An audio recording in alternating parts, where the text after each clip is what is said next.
नमस्कार, आप देख रहे हैं एबीपी न्यूज। आपके साथ हूं मैं रुबिका लियाकत। नए तेवर और नए कलेवर के साथ हाजिर है हम शो हुंकार लेकर। किसानों का आंदोलन आज 21वें दिन जारी रहा। इस गतिरोध को दूर करने के लिए अब सुप्रीम कोर्ट भी सामने आया है। सुप्रीम कोर्ट ने किसानों और सरकार की कमेटी बनाने की बात कह दी है। किसान को जहां आंदोलन लगातार आगे रखना है, बढ़ाना है, वहीं किसानों पर राजनीति भी अब तेज हो गई है। अब अकाली दल के अध्यक्ष सुखबीर सिंह बादल बीजेपी पर निशाना साध रहे हैं। किसानों के आंदोलन का हवाला देते हुए सुखबीर ने कहा कि असली टुकड़े टुकड़े गैंग बीजेपी है। यानी जिस हथियार का इस्तेमाल बीजेपी अब तक विरोधियों के खिलाफ करती थी, उसी का इस्तेमाल अब बीजेपी के खिलाफ किया जा रहा है, उसी के साथी द्वारा, या ये कहिए एक्स साथी द्वारा। ये वही सुखबीर बादल है जो 20 साल से ज्यादा वक्त तक बीजेपी के दोस्त थे, लेकिन अब उन्हें बीजेपी हिंदू और मुसलमानों, हिंदू और सिखों को लड़ाने वाली पार्टी दिख रही है। आज हुंकार इसी मुद्दे पर, लेकिन पहले आपको ये रिपोर्ट देखनी चाहिए।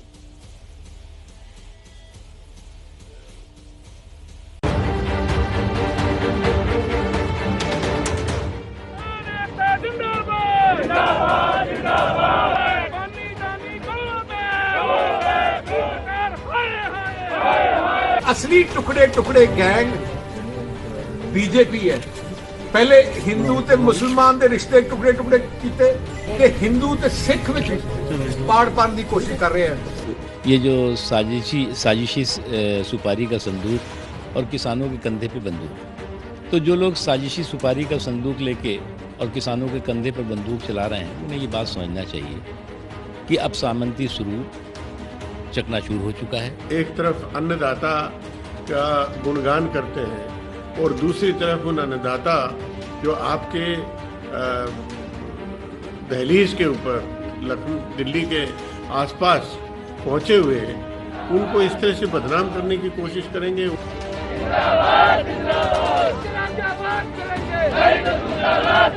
बार बार जब भी बातचीत आगे बढ़ती है, कुछ न कुछ अज्ञात ऐसे हाथ हैं जिनके इशारे पर आंदोलन अगले चरण में पहुंच जाता है। और निसंदेह ये किसानों के हित में नहीं है और देश के हित में भी नहीं। आंदोलन किसान का नारा लग रहा है, खालिस्तान का, और कह रहा है मर जा मोदी, मर जा मोदी। अरे मर जा मोदी, ये कौन सा राजनीतिक लड़ाई? जो भ्रम फैलाने वाले लोग हैं, जो राजनीति करने पर तुले हुए लोग हैं, जो किसानों के कंधे पर बंदूकें फोड़ रहे हैं, देश के सारे जागरूक किसान उनको भी परास्त करके रहेंगे।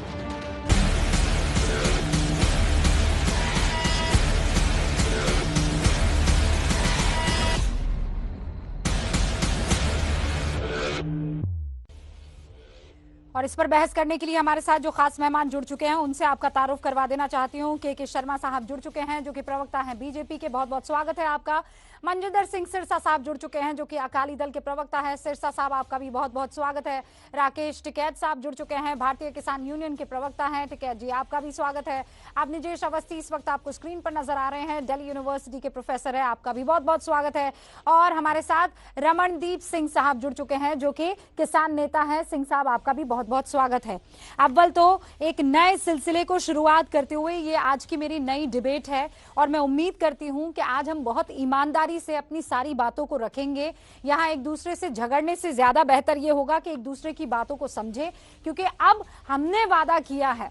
और मैं तमाम दर्शकों से भी ये बात कह देना चाहती हूं, और मेरे साथ जितने भी यहाँ पर अलग अलग पार्टियों के और अलग अलग संगठनों से जुड़े लोग जुड़े, उनको भी, कि अब लिमिटलेस, इसका मतलब ये है कि कोई हद नहीं है, अब बेहद करना है जो भी करना है। तो शुरुआत सिरसा साहब मैं आपसे करना चाहती हूं। किसानों की बात हो, कोई परेशानी नहीं है। उनके दुख दर्द को मिटाने की बात हो, उनके साथ खड़े होने की बात हो, कोई परेशानी नहीं है। लेकिन इसको आप अपना प्लेटफॉर्म कैसे बना सकते हैं? आपको क्यों लगता है कि वो साथी जिसके साथ आप 20 साल तक रहे, आज वो असल टुकड़े टुकड़े गैंग हो गया?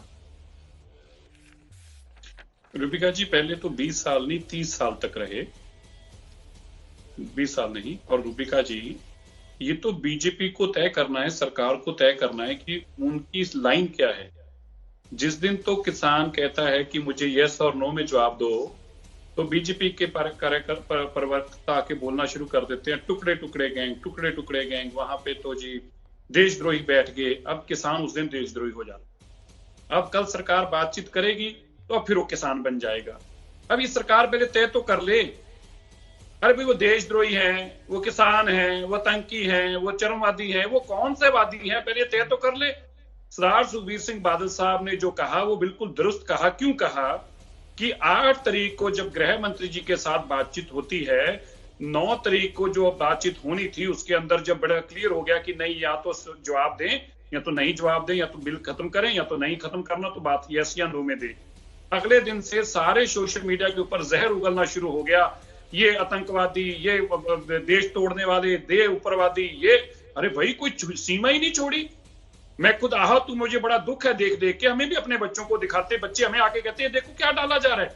मतलब क्या हो गया अगर किसान अपना आंदोलन कर रहे हैं। रुबिका जी, तो आप बेसिकली इस टुकड़े टुकड़े गैंग बीजेपी की टिकट से अब तक चुनाव लड़ रहे थे, राजौरी गार्डन से जीते, तो इस टुकड़े टुकड़े गैंग पार्टी की टिकट पर आप जीते, है ना? बिल्कुल ठीक कहा आपने रुबिका जी।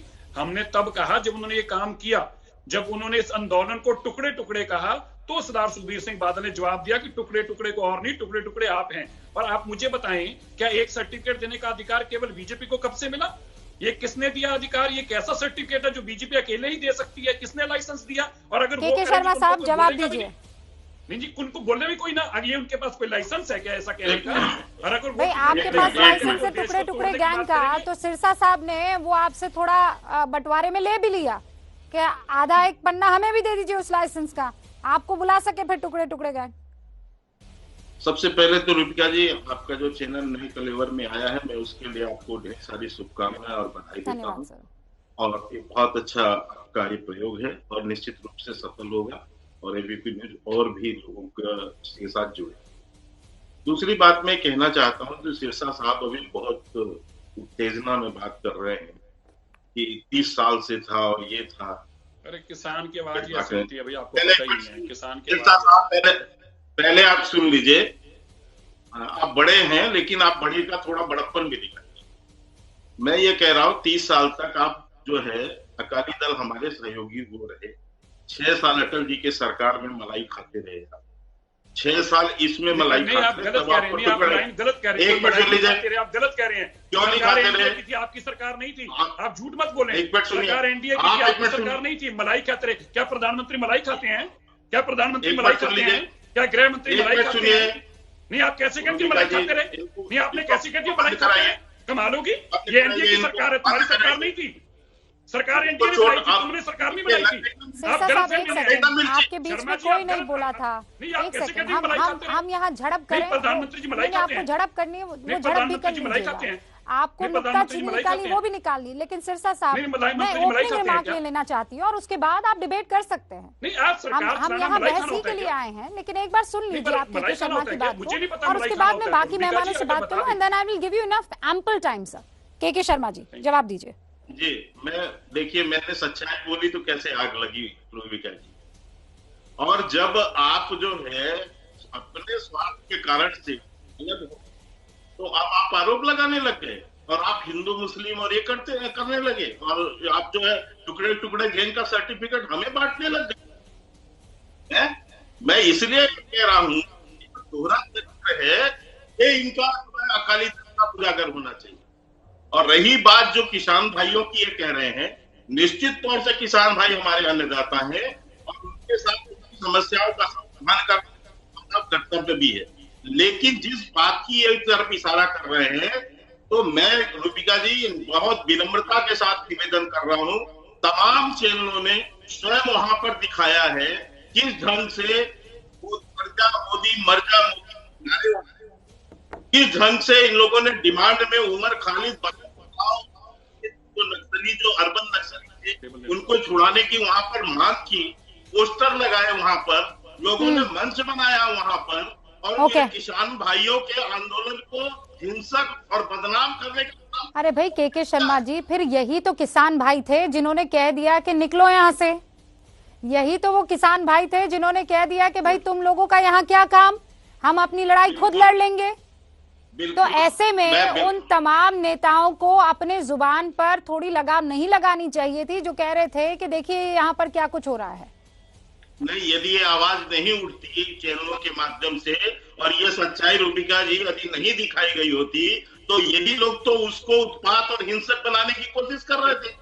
इन्हीं को तो हम तो धन्यवाद देंगे किसान भाइयों को कि उन्होंने कि देश के किसानों के सम्मान की खुद राकेश टिकैत साहब, शर्मा जी एक सेकंड रुक जाइए। शर्मा जी एक सेकंड रुक जाइए। कोई है तो भगाए। मैं फिर दोबारा मुद्दे पर आ जाना चाहती हूँ। मैं ये कह रही हूँ कि अब ये आंदोलन हर किसी को अपने अपने तरीके से घी नजर आ रहा है कि मैं अपनी सब्जी में डाल दूं, मैं अपनी राजनीतिक रोटी पर लगा दूं, मैं फला चीज कर दूं, मैं ढिमकाना चीज कर लूं। किसान के आंदोलन को दसों दिशा में खींचने की और अपनी तरफ लाने की कोशिश हो रही है राकेश टिकैत साहब। और इसीलिए सवाल ये कि जब सुप्रीम कोर्ट कह रहा है कि चलो भाई सुनवाई कर ले, जब सरकार कह रही है कि आओ मिल बैठकर बात कर ले, फिर क्यों आप लोग नहीं मान रहे हैं? क्यों नहीं मान रहे हैं आप लोग? नहीं, एक बात तो मैं कह रहा हूं कि 8 तारीख के बाद में सरकार ने कोई टाइम दिया, उनने कोई जगह बताई। हम यहाँ पे बैठे हुए हैं, पिछले 8 दिन से सरकार का इंतजार कर रहे हैं। कोई टाइम और वो जगह बताई हो तो वो बताओ। ये तो कोई सुप्रीम कोर्ट में कौन गया, हम तो सुप्रीम कोर्ट में गए नहीं, लेकिन सुप्रीम कोर्ट की सबको बात माननी चाहिए। उन्होंने कहा है कि उन्होंने सरकार को कहा है कि आप बैठो और उनसे बात करो। तो हम देखते हैं कि ये आते हैं क्या बुलाने? भाई जगह स्थान तो सरकार बताएगी ना, हम कौन मना कर रहे हैं? क्या के शर्मा जी किस चीज का इंतजार है? ये बैठे राकेश टिकैत साहब, बताओ इनसे भाई। ये बैठे रमनदीप सिंह साहब, 8 आप लोग जगह क्यों नहीं डिसाइड कर रहे? 8 दिन से बात कीजिए और खत्म कीजिए मामला। कोई रूबिका जी, कोई सरकारी आदमी कोई आया हो तो बताओ। मैं साहब की बड़ सम्मान के साथ आपके चैनल में ही 2 दिन पहले मंत्री तोमर साहब भी थे और एक किसान नेता शिव प्रकाश जी भी, और बहुत अच्छा आपने कार्यक्रम उसमें किया। और यही प्रश्न था उसमें भी, स्पष्ट रूप से तोमर साहब ने ये कहा कि किसान भाई जो प्रस्ताव है उस पर स्वयं किसान जो नेता थे उन्होंने भी कहा कि हम विचार कर रहे हैं, अभी हमारी चर्चाएं चल रही हैं, हम जो है इसके बाद अपनी स्थिति स्पष्ट करेंगे। तब मंत्री जी ने कहा कि जैसे ही आप स्थिति स्पष्ट करते हैं, हम वार्ता में जैसे आप सहमत होंगे हम वार्ता के लिए तैयार हैं। और ये प्रक्रिया चल रही है और ये प्रक्रिया रुकी नहीं है, ये प्रक्रिया चल रही है। और जैसे ही स्थिति, अरे सर आपकी प्रक्रिया चलने, और टिकैत साहब आपसे भी मेरा यही सवाल है और के शर्मा साहब आपसे भी यही सवाल है, बिल्कुल वही स्थिति पैदा हो रही है कि नहीं? सड़कें आप लोगों ने जाम कर दी है, लोगों को आने जाने में दिक्कत हो रही है। टिकैत साहब आप इतना मतलबी जिसे कहते हो जाएंगे कि आप बाकी लोगों की सोचेंगे ही नहीं, आम आदमी की सोचेंगे नहीं, वो भी तब जब सरकार कह रही है कि चलो बात कर लें। जी रूबिका जी किसको कह रही है? कहाँ कह रही सरकार? आप जगह बताओ, इन्होंने कब कहा? रूबिका जी सरकार गलत बात है। सरकार जो है वो कंडीशन लगा रही कि हम बात कर लेंगे, बिल तो वापसी होंगे नहीं। अगर बातचीत करने से पहले कंडीशन लगाएंगे कि ये कंडीशन है हमारी, आपको अगर वैसे बात करनी है तो आप आ जाओ। भाई ये कंडीशन क्यों लगाते हैं? पहले जो हाउस के अंदर बात होनी है तो उसको पहले डिक्लेयर कर देंगे कि हमारा तो फैसला ये आपने है, भी तो आपको आना हो कंडीशन तो आ लगाई जाओ। है ना राकेश जी, जब फैसला कि जब तक कानून वापस नहीं होगा हम बात नहीं करेंगे। आप दोनों की जिद में आम आदमी क्यों पिसे? टिकैत साहब पहले कोई नहीं पिस रहा, हमने सब रास्ते खोल रखे हैं, जरूरत की चीजें आ रही हैं, आदमी आ रहा है, सब आ रहे हैं। और फिर क्यों आ रहे? जिम्मेदारी तो भारत सरकार की है ना, कि भाई क्यों बैठा है किसान? ये बोल के 7 आसान साल मत से हम कीजिए मामला सरकारों कि को तलाश करते हुए भारत दिल्ली तक सरकार आ की गए। जिम्मेदारी है, ये जिम्मेदारी आपकी भी उतनी ही है। आप एक संगठन के नेता हैं और सिर्फ संगठन को नहीं, उस संगठन से जुड़े तमाम लोगों को, उनके साथ साथ देश से जुड़े बाकी नागरिकों का भी आपको ख्याल रखना होगा। आप ये कैसे तो कह सकते हैं? फिर कल को आपकी जगह कोई और यूनियन आके सड़क को रोक देगी। हम बहुत खुशी है कि 15-20 आदमी यहाँ पर मरे गए, हमको बहुत खुशी है कि यहाँ पर ठंड में लोग मर रहे हैं, सरकार बात नहीं सुनेगी। सरकार ने क्यों बिल बना दिए? किसान के नाम पे बिल ले आओगे और आप किसान से बात नहीं करोगे? अरे तो फिर ये तो सरकार और आपके बिल बीच आने की से बात है पहले ना, मैं देश दोबारा में उसी व्यापारी बात को पे पता लौट के चलेगा आ रही उसने हूँ। अपने गोदाम बना लिए। और ये आज मैं मेरे ख्याल से ये 100वीं मर्तबा होगा कि ये चीज मुझे कहनी पड़ी है। इनसे ये लिखवा कर आप इनसे ये लिखवा कर दो, मैं कह रहा कि ये कोई आंदोलन नहीं करते, आप इनसे लिखवा कर दो सुप्रीम कोर्ट में कि हम जहां पर हमारी सरकार नहीं है, आने वाले टाइम पे भारतीय जनता पार्टी देश में कोई आंदोलन नहीं करने की। जब ये विपक्ष में रहते हैं तो गन्ने का भाव 450 रुपया होगा, जब विपक्ष में रहते हैं तो एफिडेविट पे ये देंगे, कोर्ट में हलफनामा देंगे कि जब उसका ये घोषणा पत्र लेकर आएंगे कि स्वामीनाथन कमेटी की रिपोर्ट को लागू करेंगे, जब तो सारे काम करेंगे, जब सत्ता में आ जाएंगे फिर बीजेपी कह देगी जी वो तो बीजेपी का एजेंडा था, सरकार को तो था नहीं। तो हमारी लड़ाई शर्मा साहब आप जवाब दो उससे पहले आप नीचे अवस्थी जी, टिकैत साहब ये कह रहे हैं कि बड़े बड़े वादे तो आप करते हैं, लेकिन जब आप सत्ता में आते हैं तो वो ऐसे कानून लेकर आते हैं कि उससे ना तो राकेश टिकैत सहमत होते हुए नजर आते हैं, ना रमनदीप सिंह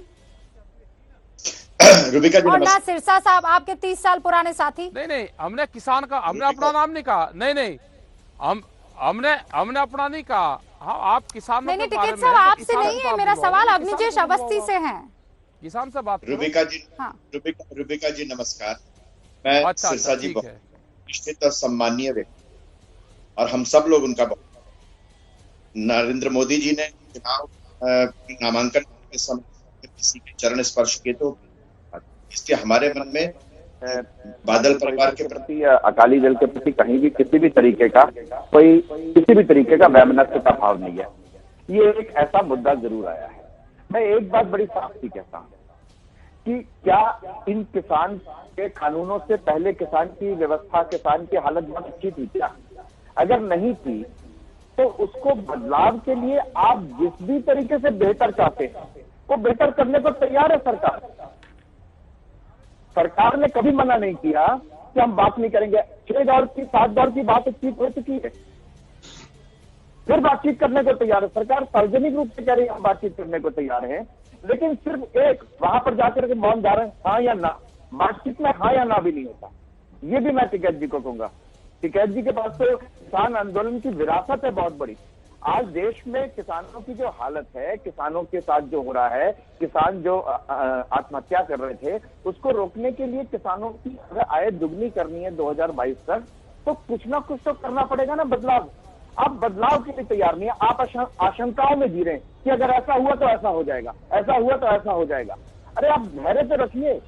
अगर सरकार अच्छी नीयत से, साफ नीयत से पूरे देश के किसानों के हित के लिए कुछ काम कर रही है, किसी का भी कोई अहित होने वाला नहीं है, निश्चित रूप से अहित होने वाला। ओके ठीक है टिकैत साहब, जरा अब ये एक एक करके मुझे समझा दीजिए, पूरा देश समझना चाहता है। आपने शुरुआत में कहा एमएसपी को लेकर आप हमें आश्वासन दीजिए, उसे हिस्सा बनाइए, तो सरकार ने कहा चलिए भाई लिखित आश्वासन दे देते हैं। आपने कहा सरकारी मंडियां जो है वो खत्म हो जाएगी, सरकार ने कहा चलो इस पर भी लिखित आश्वासन दे देते हैं। फिर आपने कहा कि भाई ये जितने भी यहाँ मठाधीशी करते हुए उद्योगपति घूम रहे हैं ये हमारी जमीनें हड़प लेंगे, सरकार ने कहा भाई फसलों का मामला है, आपके पास ज्यादा ऑप्शन होंगे, इसको भी लिखित में दे देते हैं। फिर आप क्यों मानने को तैयार नहीं? अब आप कह रहे हैं नहीं, पूरी की पूरी जो कानून है वही वापस ले लीजिए, जबकि कृषि अर्थशास्त्री ये कह रहे हैं कि ये कानून आपकी कायाकल्प कर देगा।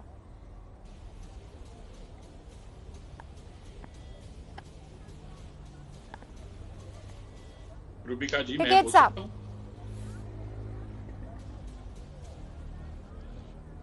है जी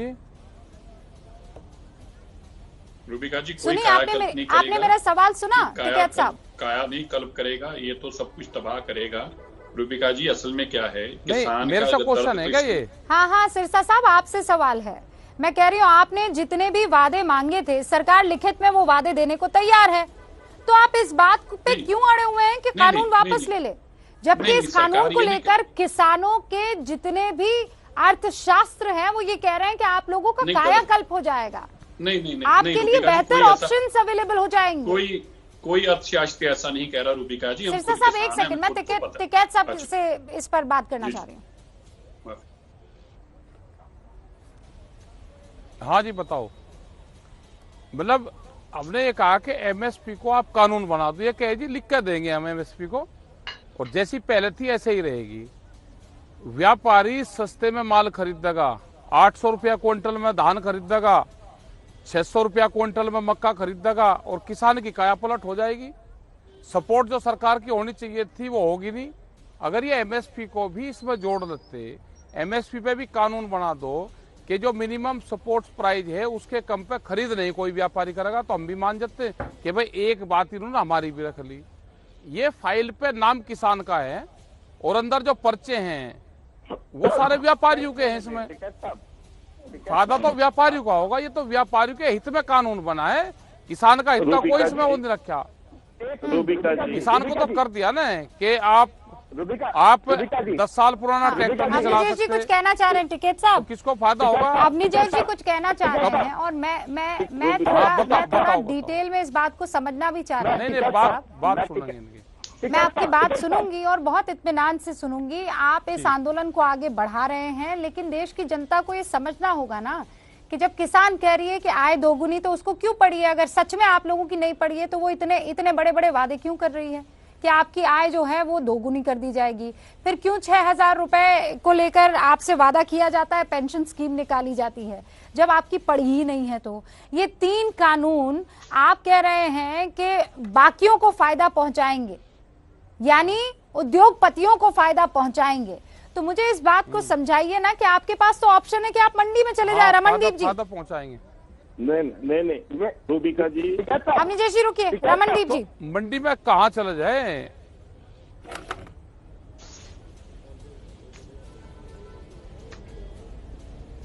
रमनदीप जी मेरी आवाज आ रही है आपको? मंडी में कोई जाते एमएसपी का भाव मिल जाता है। हाँ जी, आ रही है। हाँ रमनदीप जी, क्या मतलब, क्या मैं ये कह रही हूँ, बहुत सीधा सरल अगर दिख रहा है, सरकार कह रही है आइए बात करते बैठते हैं, क्लॉज बाय क्लॉज हम चर्चा कर लेते हैं, पर आप जिद कर रहे हैं कानून वापस ले लीजिए। हमने कब बोला कि, हमने तो ये नहीं बोला ना कि आप हमसे बात मत करो, लेकिन अगर आप स्टार्टिंग में, इन्होंने 8 तारीख को अमित शाह जी ने बड़ा स्पष्ट बोल दिया कि हम ये फार्म लॉस को बिल्कुल वापस नहीं लेंगे। आप बताओ, जब वो कोई स्पेस ही नहीं छोड़ रहे हैं तो फिर आगे आप जो उनकी नीयत है उसके ऊपर भी तो कोई हो ना सवाल। हम तो आज भी बोल रहे हैं, हम आज भी बोल रहे हैं कि अगर आप ये एजेंडा ना रखो, ये बात हमें स्टार्टिंग से ना बोलो कि हम ये चीज जो फार्म लॉज आए हैं हम इसको एकदम नहीं लेंगे वापस, आप ऐसी चीज ना बोलो और आप आगे बातचीत करो। हमने तो बोला ही नहीं कि भी हम नहीं आते बात करने। तो देखो, आपको ये बात, you have to understand this, इन्होंने ना किसी फार्म यूनियन से बात की, ना किसी फार्मर से बात की। आप कह रहे हैं कि सरकार जिद पर अड़ी है, मुझे तो यहाँ दिखाई दे रहा है कि आप भी उतना ही जिद पर अड़े हुए हैं। क्यों? आप कह रहे हैं तीनों कानून वापस ले लीजिए। आप एक चीज बताओ, हम ये कह रहे हैं आप ये तीनों कानून वापस ले लीजिए, सारे स्टेक होल्डर्स को बुलाओ, फार्मर्स को बुलाओ, सारे स्टेक होल्डर्स को बुलाओ, एक और ड्राफ्ट आप हो जाएगा तैयार। तो इसमें प्रॉब्लम क्या है? ओके, इसमें तो जवाब ले लेते के शर्मा से, जवाब ले लेते। खास मेहमान हमारे साथ बने हुए हैं और आज हुंकार इस बात को लेकर हो रही है कि भाई किसानों का मसला है, सरकार और किसान आपस में बैठकर बात करके चीजों को में बदलाव करके, या फिर जो इस वक्त जहन में चीजें चल रही है उनमें परिवर्तन लाकर सॉर्ट आउट करेंगे। लेकिन बीच में राजनीति क्यों? ये टुकड़े टुकड़े गैंग कहां से आ गया? शर्जिल इमाम की रिहाई को लेकर वहां पर क्यों इतने नारेबाजी होने लगी? मोदी मर जा, हाय हाय, इस तरीके की वहां पर नारेबाजी क्यों सुनाई देने लग जाती है? और आज इसी पर बात इसलिए कर रहे हैं क्योंकि सुखबीर सिंह बादल कह बैठते हैं कि असल टुकड़े टुकड़े गैंग तो बीजेपी है सिरसा साहब। तो फिर ये डिबेट करना पड़ता है और सवाल पूछना पड़ता है कि अचानक ऐसा क्या हो गया? तब टुकड़े टुकड़े गैंग आपको बीजेपी क्यों नहीं लगी? तब हिंदू मुसलमान करते हुए बीजेपी आपको क्यों नहीं लगी? क्योंकि जब रूबिका जी, सरकार ने, मैंने पहले जैसे आपको कहा, ये तो बीजेपी को तय करके बताना है। सरकार जिनको आज टुकड़े टुकड़े कहती है, एक किसान आंदोलन चल रहा है, उसमें 10 लोग जाएंगे, कोई नारा लगाएंगे, उनको वहां से भगा दिया जाएगा, तो क्या सारी सरकार सारी उस आंदोलन को आप कह देंगे कि एंटी नेशनल है? अब बताइए रूबिका जी, एक किसान था सुखबीर सिंह, उसका बेटा 23 साल का जम्मू कश्मीर में पाकिस्तान से लड़ता शहीद हो जाता, और उसका पिता इसी बॉर्डर पे, सिंगू बॉर्डर पे बैठा था जब उनको खबर मिलती है। अब आप उनको क्या टुकड़े टुकड़े गैंग कहेंगे जो देश के लिए शहीद हो रहे हैं? आपकी जानकारी के लिए परसों एक आर्मी के वर्दी में बैठकर एक आदमी को ये फोटो डालनी पड़ी और लिखकर अपने हाथ में पहले कार्ड पकड़ के, अगर मेरा पिता जो किसान है अगर वो उग्रवादी है तो मैं भी उग्रवादी हूँ। रुबिका जी ये दर्द समझिए, ये दर्द ये तक है। नहीं, फिर ऐसे में तो रुबिका जी नहीं सिरसा साहब, आप मेरे साथ बहुत मर्तबा डिबेट में बैठे हैं पूरे नहीं, मैं भी आज आपसे बात कर रही हूँ और बहुत इत्मीनान से बात कर रही हूँ। आप मेरे साथ बहुत सारी डिबेट में बैठे, सीएए एंटी सीएए प्रोटेस्ट में कई मर्तबा आप मेरे साथ बैठे, जेएनयू में जब टुकड़े टुकड़े गैंग वाला मसला आया तब भी आप मेरे साथ बहुत मर्तबा बैठे। आज आप कह रहे हैं कि नहीं ये सब के सब क्या आज की तारीख में आतंकवादी हो गए। अरे तो वहां सीएए में भी तो बहुत सारे लोग आतंकवादी नहीं थे, कुछ एक पहुंचे ही थे ना, फिर भी ये आंदोलन उस दिशा में बढ़ा कि नहीं बढ़ा। अब आज आप अपने सुर बदल रहे हैं, क्यों? क्योंकि 3 महीने पहले हरसिमरत कौर कैबिनेट से निकल गई। निकली, छोड़कर क्यों गई? क्यों छोड़कर गई? क्योंकि जब किसानों की आवाज नहीं सुनी गई तो ही छोड़कर जाना पड़ा ना।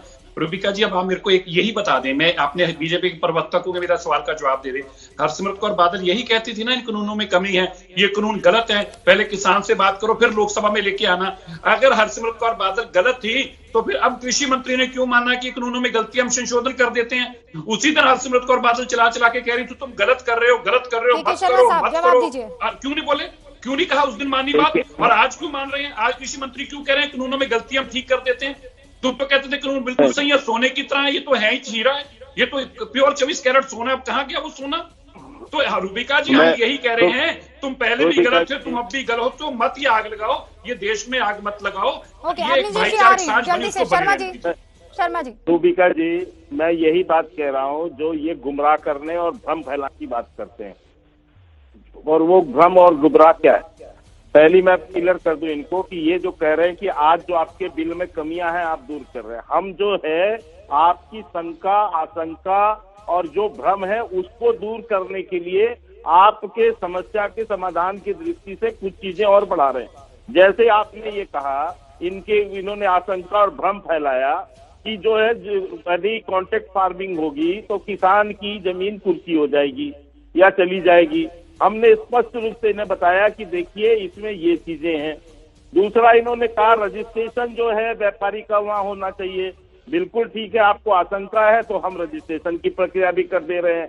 आपने कहा कि हम जो है सिविल जो है उसके एसडीएम के कोर्ट के अलावा हमको कोर्ट में जाने की भी आजादी दे दीजिए, वो हम वहां जाना, ठीक है, हम इनको वकीलों के और कोर्ट के चक्करों से बचाना चाहते थे, लेकिन यदि ये चाहते हैं तो हम वो भी करने के लिए हमने कहा कि हम चलिए उस पर बात करते हैं। एक बात बताइए मुझे, ना आप किसानों को समझा पा रहे हैं ना आप सिरसा साहब को समझा पा रहे हैं। ना ना ना ना सब मैं एक चीज बता दूं, फिर समझेगा कौन? ये तो आपके साथी है ना, ये क्यों नहीं समझ रहे मुझे ये बताइए। या फिर कुछ गड़बड़ी है, और अगर है तो एक्सपोज कर दीजिए सिरसा साहब को, बताइए क्यों अपने साथी को नहीं समझा पा रहे हैं। सिरसा साहब के ना समझने के कारण कई, उस पे हम जाना नहीं चाहते। हम ये कहना चाहते हैं, आज हम देश भर में आपके चैनल ने ही बाकायदा न्यूज दिखाया, आज ग्वालियर में हो या इंदौर में हो या तमाम और राज्यों में हो, सब राज्यों में इन परिस्थिति के बाद हम बात भी कर रहे हैं, हम तमाम उनकी चर्चा भी कर रहे हैं। अरे शर्मा जी ये बताइए ना कि आप सिरसा साहब को क्यों नहीं मना पा रहे हैं? 30 साल पुराना साथी क्यों नहीं मान रहा है? यदि उनके कोई राजनीतिक स्वार्थ होंगे तो हम क्या करेंगे उसके लिए? रुबिका जी सिरसा साहब अब आई ना, आप कही ना अपनी सीधी सीधी बात, आप अपना राजनीतिक स्वार्थ साधने के लिए 3 महीने पहले पार्टी से अलग हो जाते हैं, एनडीए से। बात खत्म करूं, एक बात कहकर खत्म करता हूं अपनी बात। मात्र रुबिका जी, जब ये आंदोलन की वार्ता शुरू हो रही थी, आपको ध्यान होगा लगातार ये कह रहे थे कि यह सरकार 2 कदम आगे बढ़ेगी, हम 4 कदम आगे बढ़ेंगे। हम तो 6 कदम सरकार आगे बढ़ गए, और ये तो आज भी उसी रट खड़े कि नहीं ये काला कानून है, अलग करो, हटाओ, इसको हटाओ। हमने तो ये भी कहा कि ये शंकाओं को दूर करने के लिए हमको संशोधन ला रहे हैं, लेकिन आप जो है अपने उस कदम से 1 कदम आगे बढ़ने को तैयार नहीं है। सरकार बढ़ रही है आपके दरवाजे पर। रुबिका जी जो आप डिबेट करते हो टीवी पे इसलिए करते हो ना कि आपके लोग जो सुनते हैं उनके सामने सारी बातें स्पष्ट आए, तो इसी तरह सब लोग करते हैं। अगर आपने कहा कि राजनीति क्या है, राजनीति लोगों की राय, लोगों के मुताबिक उनका काम करना है। जब पंजाब के लोग, जहां की ये पार्टी है, जब पंजाब का किसान भी रो रहा है, हरियाणा का रो रहा है, तो उनकी बात ना सुने क्या? इसमें राजनीति क्या? हम लोगों की पार्टी लोगों के लिए तो होती है, सत्ता में आना काहे के लिए? लोगों के भले के लिए। और जब लोगों का भला दिख ही नहीं रहा तो उनकी बात सुननी बंद कर दें क्या? कान बंद कर लें, रुई डालने कान में या तेल डालने सड़ता की ठीक है तुम्हारी बात तो सुनना ही नहीं चाहते हम लोग। अरे भाई अगर बीजेपी नहीं सुनना चाहती, केंद्र सरकार ने सुनना चाहती तो उनकी प्रॉब्लम है, हम तो बात सुनेंगे ना। और हमने बात सुनकर कहा कि ठीक है तुमसे गलत हो रहा है और ये गलत नहीं बर्दाश्त किया जाएगा। रूबिका जी असली बात क्या है, किसी को एग्रीकल्चर बिल समझने ही आने नहीं दे रहे। अरे बड़ी 2 लाइनों की स्पष्ट सी बात है, सरकार सरकारी परचेज बचाना चाहती है, पहले सरकार की सरकारी परचेज होती है, उसको बंद करना चाहते हैं। कहा कि 4 कदम नहीं सरकार 6 कदम आगे आना चाहती है। आपने कब इस तरीके के स्टेटमेंट सुने? कौन और बात फिर कर आप रहे कह रहे हैं? हैं कि रूबिका जी, नहीं ये कौन लोग सी तो डेट घमंड तय में हुई? चूर है, ये करना नहीं चाहते हैं। नहीं रबिका जी, कौन सी डेट तय हुई? 8 तारीख के बाद कब सरकार ने बुलाने का न्योता दिया? सरकार ने कौन सी डेट तय करके कहा हमने यहाँ पे आके मिलना है? अरे भाई जबरदस्ती सरकार झूठ बोले जाएगी अगर टीवी चैनल पे आके हम बात करना चाहते हैं उन्हीं की बात बोल देंगे। अब बताइए भी सरकार ने कौन सी डेट तय की है, किस दिन न्योता दिया, कहाँ का न्योता दिया? शर्मा साहब बताइए, कहाँ पे न्योता दिया बताएं मुझे तारीख बताएं और न्योते की जगह बताएं, कब किसान ने काम नहीं जाएंगे? अगर आप सीधा ही कह देंगे कि हम तो बात करना ही नहीं चाहते, पता क्या कहा था गृह मंत्री, सॉरी कृषि मंत्री जी का बयान में, नहीं शर्मा जी मैं आपको कृषि मंत्री जी का बयान सुनाता हूं। कृषि मंत्री जी ने कहा हम ये कानूनों में कोई अगर हमारे से बातचीत नहीं करेंगे हम कानूनों में कोई बदलाव भी नहीं लेके आएंगे, पहले हाँ करें कि बातचीत करनी है फिर हम कानूनों में बदलाव की बात करेंगे। आप कंडीशनली बातें करते हैं, जिलों के साथ बात होती है। अरे खुले दिल से सरकार खुले दिल से बात करती है। शर्मा जी जवाब दीजिए एंड देन अब मैं कंक्लूजन आपने जी हाँ शर्मा जी जल्दी। रूबिका जी मैं ठीक कहना चाह रहा हूँ कि इसी तरह से सिरसा साहब और जो विपक्षी राजनीतिक दल हैं ये भ्रम फैला रहे हैं, झूठ फैला रहे हैं। क्या झूठ है? बात आती है एक लाइन आती है इनको भ्रम फैला रहे हैं, दूसरा टुकड़े टुकड़े। इनको को 2 लाइनें बंद कर दें, एक टुकड़े टुकड़ा कहना बंद कर दें और एक भ्रम फैलाना बंद कर दें, फिर बोल के दिखाएं। इनको शांत कराइए। 2 ही तो लाइनें आती है आपको, एक भ्रम फैला रहे हैं, एक टुकड़े टुकड़े। नहीं एक फिर वापस वही बात होगी ना सर, रुक जाइए ना एक सेकंड आप विजय जी 6 दौर की वार्ता हुई या नहीं हुई? 6 दौर की वार्ता हुई या नहीं हुई? अरे नई डेट बताइए ना, नई डेट क्यों नहीं बता रहे शर्मा जी? फिनिश कीजिए ना, नई डेट क्या है, कहाँ मिले, कब मिले? आप विजय अवस्थी जी। अरे ये 6 दौर की वार्ता के बाद चीजें आई है सामने। ओके आप विजय अवस्थी। रूबिका 2 बातें बड़ी साफ समझ में आ जानी चाहिए। पहली बात ये कि किसानों को किसी ने आतंकवादी नहीं कहा सिरसा था, लेकिन आपको ये मानना पड़ेगा कि किसानों के बीच में वो लोग थे जिन्होंने अभी रूबिका ने वो नारे भी बताए और फोटो भी बताई। किसानों आप ये मत भ्रम फैलाइए, ये मत कहिए कि आपको जेल में डालो, जेल में उनको जेल में डालो, कौन रोक कर? बात क्लियर है ना एक चीज, जेल में डालो जो गलत काम कर रहा है, लेकिन जो भ्रम फैला रहा है उसका क्या करें? क्योंकि भ्रम फैलाने को लेकर तो किसी तरह का कोई ऐसा सख्त कानून है नहीं।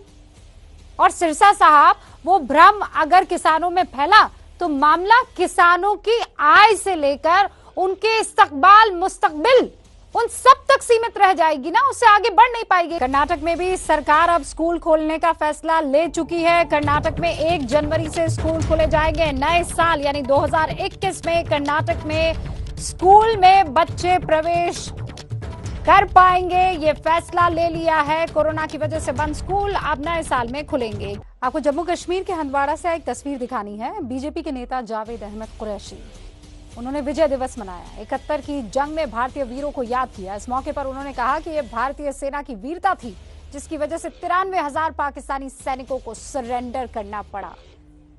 बदला कश्मीर नजर आता है।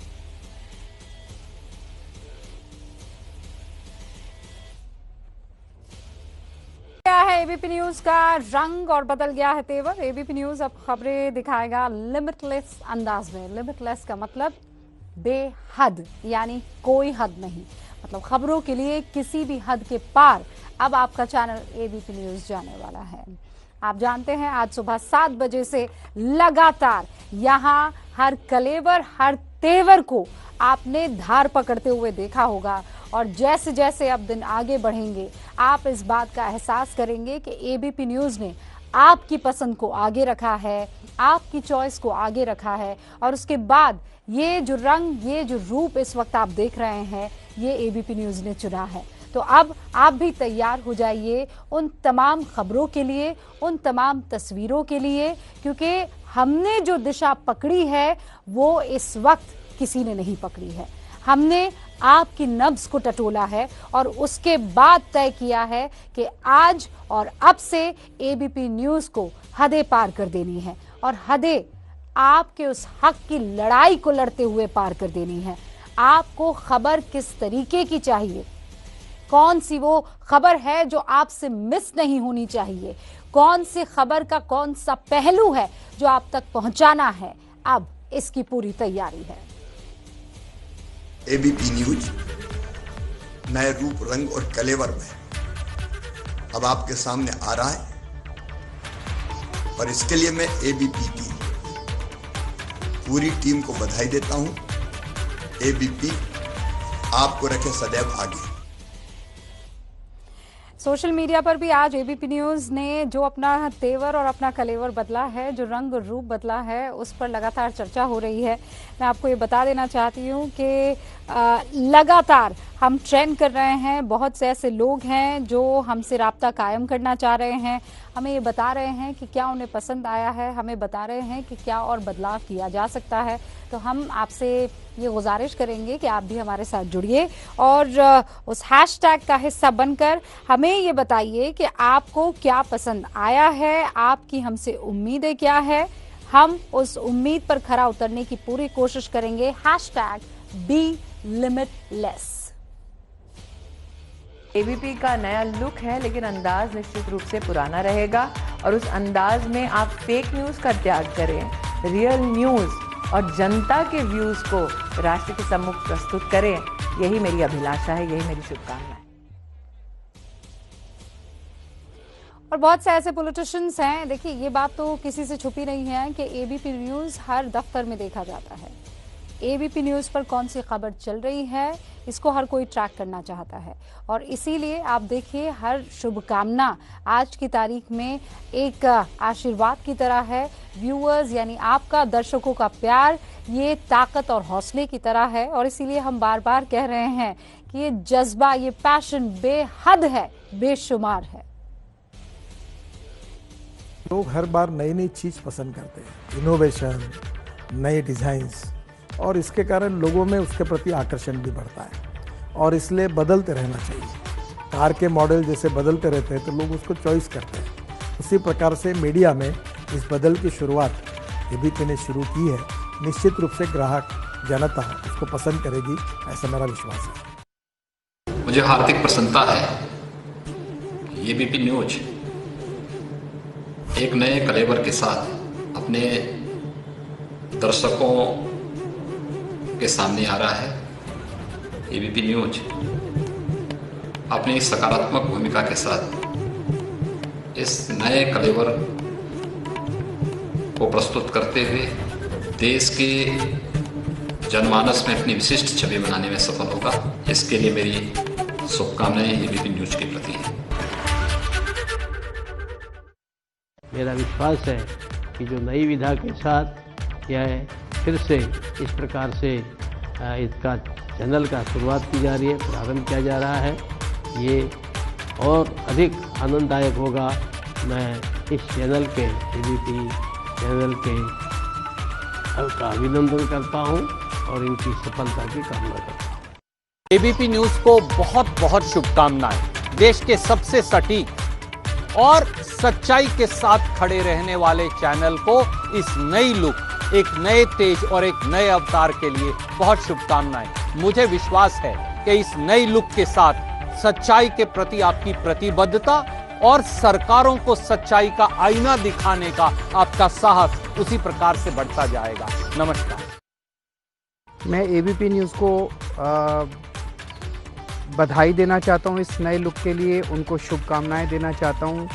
आज पत्रकारिता बहुत मुश्किल हो गई है, देश बड़े कठिन दौर से गुजर रहा है। ऐसे में मैं उन्हें शुभकामना देना चाहता हूं कि वो बिना किसी भय और बिना किसी लोभ के सच लोगों के सामने दिखाएं और लोगों को वास्तविक स्थिति से अवगत कराते रहें।